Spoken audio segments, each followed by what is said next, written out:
Okay guys, welcome back again. Today we're going to take a look at the Olight Warrior X4 rechargeable tactical flashlight. This one is one of the Warrior series of lights, hence the name Warrior X4.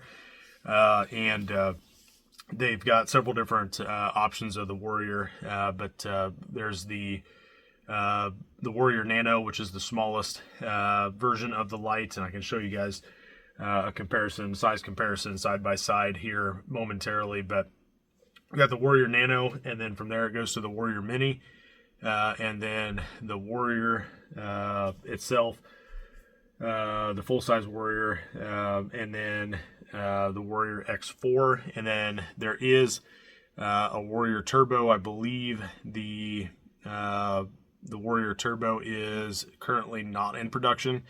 I would imagine there's going to be another version or a newer version eventually coming out, but at the time of recording, it's just the Warrior X4 is the biggest or the brightest, so to say, of this series that you can get. So that said, it's an extremely bright light. I've actually been looking forward to picking up one of these for a while now, for myself, for a few different reasons, and I'll kind of go over that. But the Warrior series is by far my favorite series of flashlights because of the features, the brightness, and just the way that they're constructed in general. But this particular one, again, at the time of recording, is the brightest with the farthest throw that you can get. And what that gets you is a 2600 lumen output with a 630 meter maximum distance. And it's got a really, really bright hotspot with a little bit of a spillover as well. So you're not just solely using that hotspot, but the two things combined give it 99,310 candela, which is absolutely amazing. And then it has a few different options as far as the lighting modes themselves. So I'll go over that with you in a second here once we get into it. But that is, again, just kind of a brief overview of the Warrior X4 from Olight, and let's go ahead and get it opened up. I think I'm going to use my Spur Dog to cut the plastic on this, and we'll get in there and take a look at what this guy has in the box and what it looks like here. So I'll go over some of the other features with it here in a second, but right off the bat, the box is typical as far as the magnetic latch on the side to hold it shut. The boxes are always very nice with Olight as far as what they look like, and the design of them. They put a lot of effort into giving you a good presentation. It doesn't matter to a lot of people, but I always do appreciate the box designs with various things that I purchase and use just for me personally as a consumer. But there's a bright yellow page in all of the boxes in some fashion, whether it completely covers the top like this one does, or it's just an insert that sets in on top of it. There's always something there to grab your attention, and it goes over a few different things important with the light, and I'll talk about that more here in a second. But for now, let's get this out, and then the light itself. And then at the bottom, there's a really nice thank you message that's fairly typical for what you see with Olight. And that does appear to be glued, so I don't think that there's anything else in the package here. So let me go ahead and get the package out of the way, and we'll take a look first at what you get in the cardboard box here. So it looks like for that there is a instruction manual, as well as your safety warning insert, and then your magnetic charger. So this will have I'm sorry, it's not a magnetic charger, it's a C-to-C charger, which is going to be essentially one of these. Is it C-to-C? Yep, it's USB-A to C. So you'd plug this into a computer or a charging block for your cell phone or whatever you would want to use there. But it's USB-A to USB-C. The light does have magnetic charging capability, but it also has the ability to charge off of Type-C, which is something that I am excited about, and I'll show you what that looks like here momentarily also. But so let's take the light out of the packaging here, and see what it's about. So you do get a belt clip with this. It's got another little warning light or warning label on here that gives you some information or detailed information about the light and how to get it set up for use. So we'll go ahead and take that off here and get that out of the way. But the clip itself is a plastic polymer clip, and it looks like it's got a really nice built-in spring. And then it also has a retention clip to catch on your belt if you stick it into or stick it over your belt or a loop, whatever you put it on. It's going to stay and not slide off on you without you pulling up on this and releasing it or clearing that hook. So the light itself is in there very well, but it just pulls out, kind of rocks in, rocks out, and it stays put in the clip very well. It's got a very nice retention quality. But here is the Warrior X4, and it's got a very nice matte black finish. There is a rubber ring on here that you can use a few different ways to hold it and depress the power button on the back or the tail switch, tail cap, and that is removable, so you can pull that off. You have the typical cutouts in the head as well as the tail of the light that the Warrior series has on all of their lights, or at least their bigger lights anyway. And then you've got your heat sink up here. This light is extremely bright with a high lumen, high candela output. It does produce a lot of heat, so you can expect it to get quite warm, especially if you're using it on high for extended periods of time. But it's a single output LED emitter, and again, it's capable of a maximum of 2600 lumens output, and then it's got the bezel on the front here that protects the lens of the light, as well as gives you a little bit of a purchase point if you do want to use it as a driving tool or a striking tool. You've got those there. So the Type-C portion is underneath this bezel here. If you can see in the video, there is a lock USB and a lock option there, but this is on essentially a thread. You turn it and it locks into place.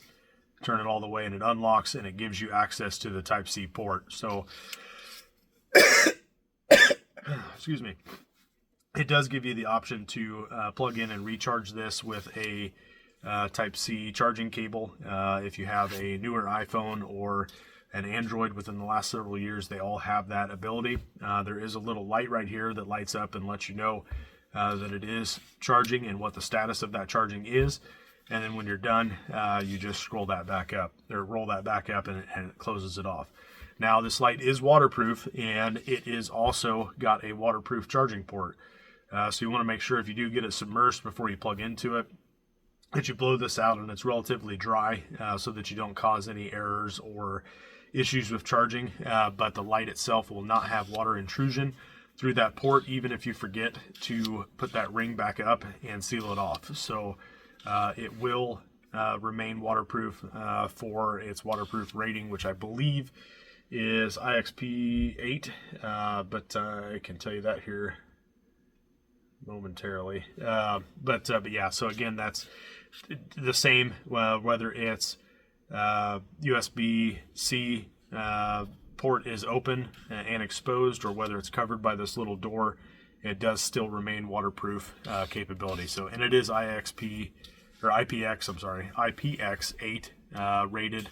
Again, whether that's up or down. So the tail cap or tail switch is the newer Warrior style. So they have the older style that is a little smaller, and it has some little nubs that come up off of it. And this is the newer style. I do prefer this one. It's a little bit easier to get access to with your thumb, in my opinion.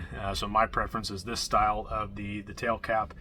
and I'll show you the differences here in a minute as well. But the other thing about that insert is it's essentially telling you that the battery has a disconnector for it. So if we unscrew the tail cap, there is a plastic insert in there, burst disc, so to say, to disconnect the battery during shipment and transport, as well as storage before it gets sold and sent to you. But it's a 3.6 volt, 5,000 milliamp, 21700 battery. These are lithium ion. The positive goes in first, so I'll put that back in, and then screw this tail cap back down. And also, while that's off, if you wanted to remove this ring and make it a little bit more streamlined, you just pull that off and it's there. It does have some O-rings to help keep this in place. It is metal on the inside, so it doesn't crush or anything, but it's got a really nice feel to it. It does also stop. It hits a stopping point once you get it on all the way, and that way you don't have to worry about bumping it and sliding it all the way down and throwing it out of orientation or anything as far as like where it is. So the light itself, now that the battery is connected, this tail cap is the only on-off button that this particular light has. If you give it a momentary press, it locks on. A light press is low, and a harder press or full press is high. And you've got your high or your low for the momentary on, or the lock on, and then momentary, if you hold it in either position, low or high, for more than a couple seconds when you let go of the button, or more than about a half second or so, it will immediately turn off. So you got your momentary on, your momentary off. If you let's see, there is a strobe function, but I don't remember off the top of my head how to access that. I'll have to read the manual to visit that here, but it does have a strobe function also.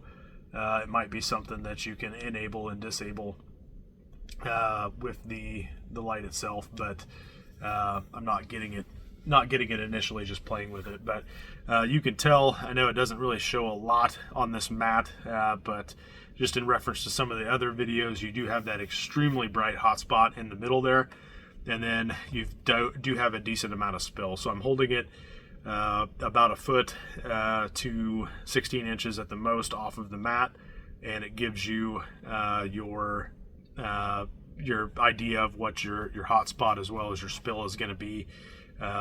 So it's going to stay very, very tight in that center beam, but you're still going to be able to see things around it. So again, you have your tail cap on the side there. The modes, it does set, and I believe what you'll do is a configuration or a push of the button to change that. But right now it's in the regular mode, where you get the low or the high. If you switch it to or the UI or the user interface of the light, if you switch it to the tactical mode, the light depress will give you a medium light, and then the full depress will give you strobe light. It does interact with the tail caps. If you have another light, or you just buy one of these switches themselves, these pressure pads, you can set them up and attach them to the light, and the buttons on it does the same thing, where you've got your low or your high.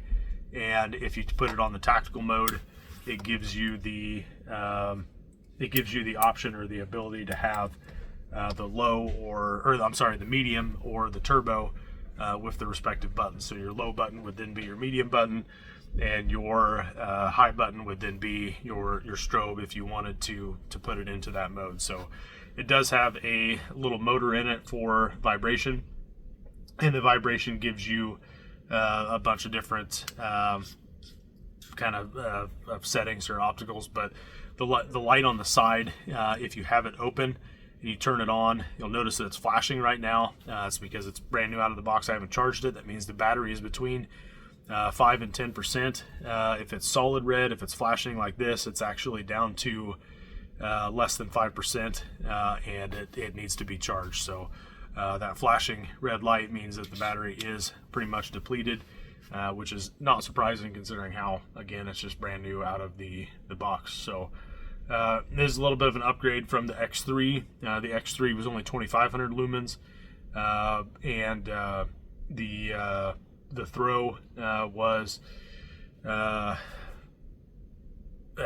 2,000 feet with this one, and about 1,800 feet with the previous one. And then the candela is about 21,000 brighter in the X4 than the X3. So the previous models of the X series of the Warriors did not have the strobe function either, and they all had the magnetic tail switch like this. If you have a magnetic charger for another series of lights, whether it's a Warrior or whatever it is, it'll charge off of the MCC 1 amp or the MCC 3, which is the 1.5 and 2 amp charger, as well as the aminos and what some of the other ones look like, for example, in comparison. So this is the Warrior X4. At the top here, you've got the Warrior Nano and a couple different color variations. You've got the Warrior Mini, which there's a few different color variations of it as well. And then you have the Warrior 3S, and these are all the current new models or newest models of the lights. So you can see they get a little bit bigger in diameter, as well as a little longer, and then the head is the biggest difference between them.